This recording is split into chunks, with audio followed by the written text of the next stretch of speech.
trying to make a video.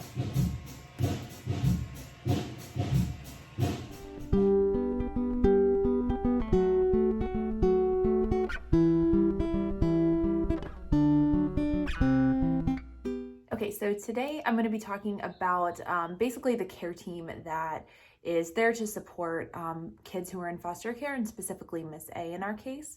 Depending on the child, there's going to be different people involved. So, this might not be an all-inclusive list, but this is what we currently, the team that's working with us for Miss A. So first, there is the county caseworker, and this is kind of like the main caseworker who, has all the paperwork, knows what's going on in the case. They are representation of the county who has temporary custody of these children. And so they're really like the key caseworker. In our case, we also have a private agency caseworker. Because we are licensed not through the county, but through a private agency, we have a private caseworker who works with us and Miss A to make sure that we have what we need, make sure that, John and I are following all the rules and regulations, that we're getting questions answered. And, just to be honest, our private agency caseworker is a lot more responsive and cooperative than the county caseworker. And a lot of times that's going to have to do with what resources they have available, also just the amount of cases that they have. Chances are the county caseworker has a lot more children that they are caring for versus a private agency. And we do have a video much earlier on basically how we decided what agency to go with. And part of our decision to go with a private agency was so that we could have that extra kind of line of defense, line of support, because, our biggest thing is making sure the kids are supported and have everything that they need, and the families, get their resources that they need. And so it was just really important that we have that. Also, most of the time, children who are in care because they've been displaced from their homes, from their families, there's going to be at least that one level of trauma that they're experiencing. And so chances are you'll have a child therapist who is going to be working with that kid because, they need somebody to talk to about, all these different changes. Kids might have, mental or behavioral issues that they need to work through. For us and Miss A, it's more of a traditional kind of therapy relationship where, they're talking about things like school and family and the situation. And, Miss A doesn't have, any kind of behavioral issues that need to be addressed.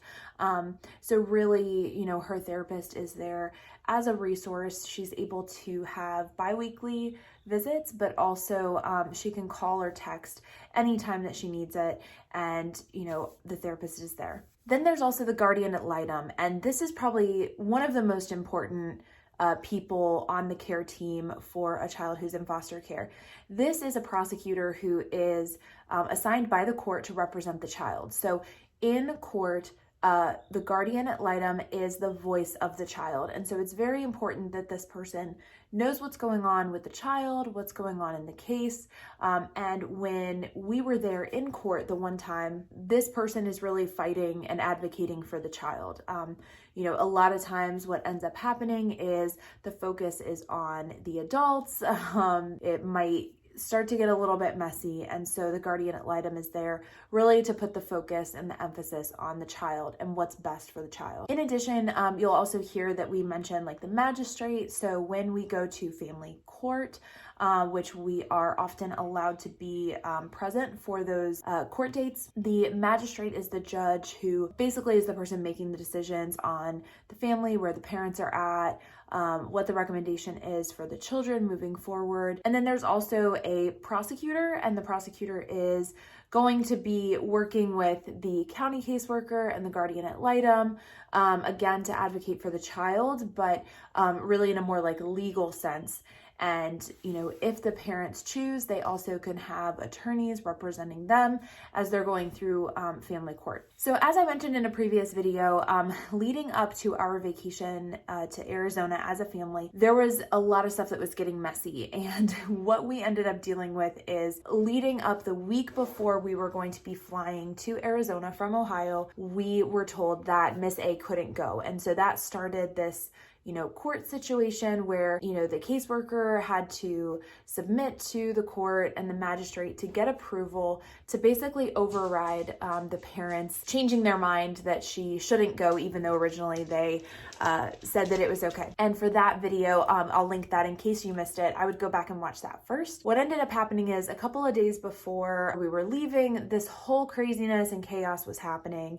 And so I was working really closely with the care team. I was communicating with them, and especially with her county caseworker, because it was the county caseworker who was the one who was filing the paperwork with the magistrate, with the court.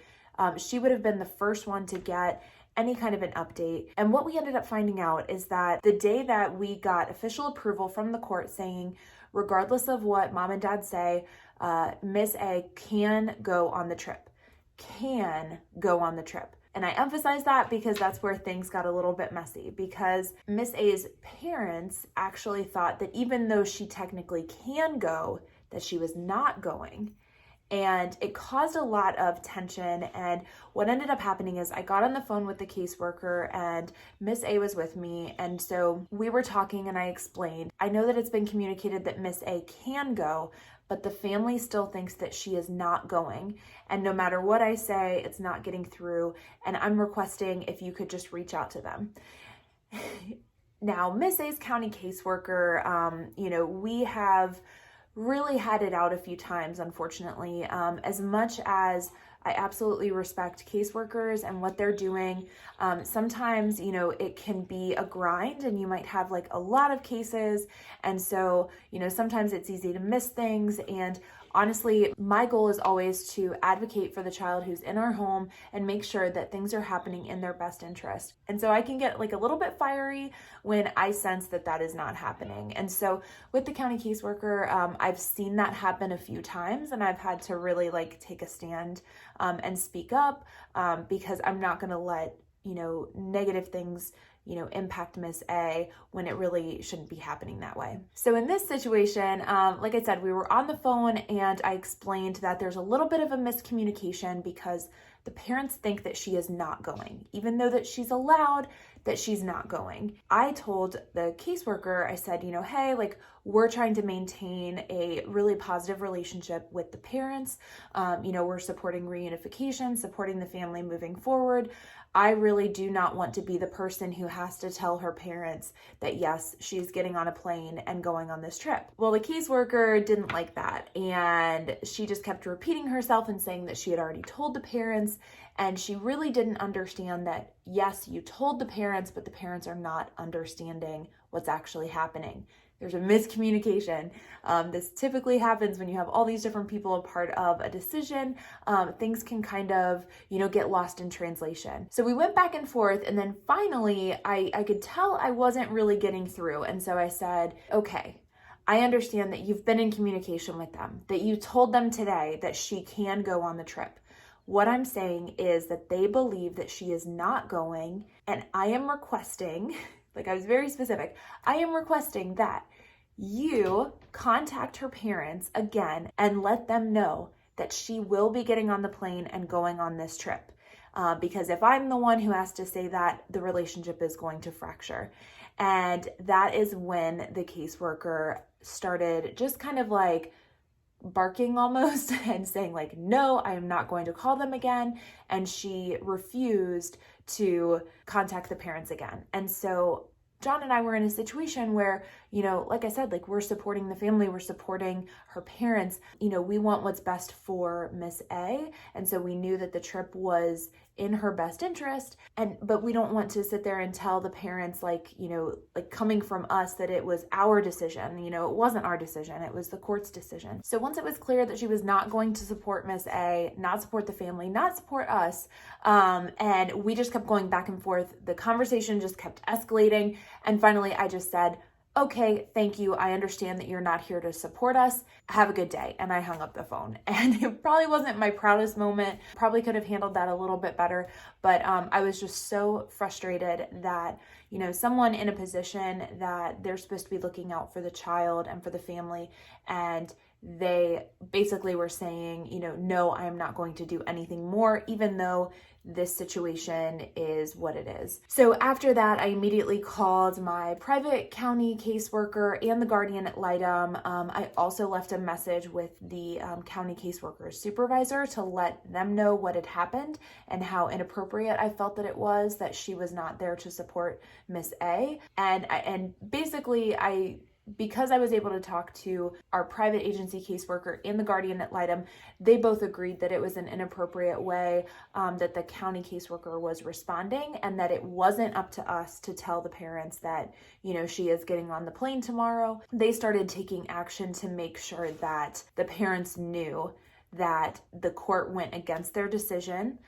Because again, if you watch the previous video, parents had decided, yes, she can go on the trip. Then at the last minute, they changed their minds.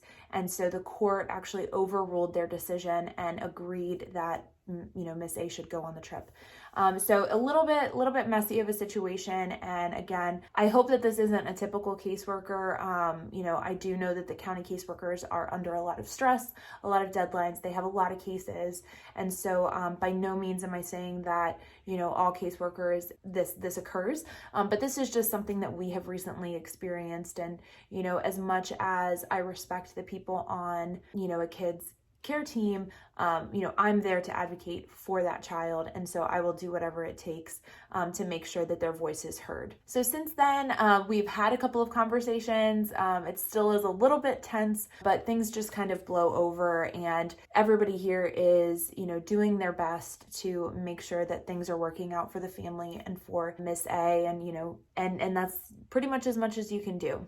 So I will say that this is kind of leading up to our next video, which is going to talk about what the situation has been with, us and Miss A's parents due to the fact that, they agreed for her to go on this trip. They changed their minds, and then the court was overruled their decision. And, that's something that is not great for them. It has to feel so terrible to, not have your kids and, make a decision and know that the courts and the caregivers, us in our case, they're not going to respect that and not going to act on that. So really tough position to be in. And, like I said, it's been a little bit messy, and we'll talk a little bit more about that in a future video. But if you have stories about, your care team, please share some of the positive ones, because we want to make sure that we are sharing the fact that these caseworkers are here for the kids to do what's best for them. And, even though sometimes little things like this will happen, overall, they're amazing people and truly, truly appreciate what they're doing. All right, that's it for this video. So make sure that you like and subscribe, and make sure that you have the notifications turned on so that you are notified when we post a new video. All right, bye everybody.